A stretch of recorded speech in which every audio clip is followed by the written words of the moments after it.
The early United States is often praised for making major progress on the subject of personal liberty. But the story of Ona Judge complicates this narrative.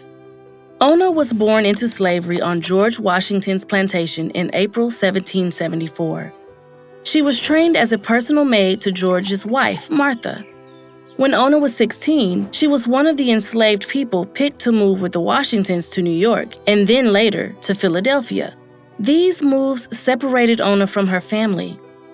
In Philadelphia, Ona met a supportive network of free Black Americans who taught her about the many ways enslaved people were emancipating themselves.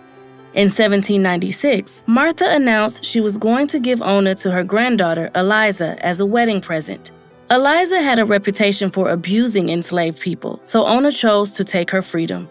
She left the presidential residence on May 21, 1796, then took a ship to Portsmouth, New Hampshire. When the Washingtons discovered Ona had claimed her freedom, they offered a large reward for her capture. In the meantime, Ona found work as a domestic servant in Portsmouth. She married Jack Staines, a free Black sailor, in 1797. Soon after, she gave birth to a baby girl.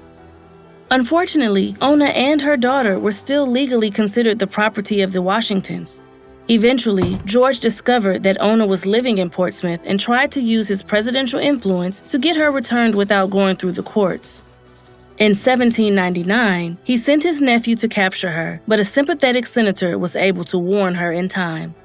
After George died in 1799, Ona was able to live a long and prosperous life as a free woman. She gave 2 interviews to abolitionist newspapers, which today stand as important proof of the ideological contradictions of the early American period.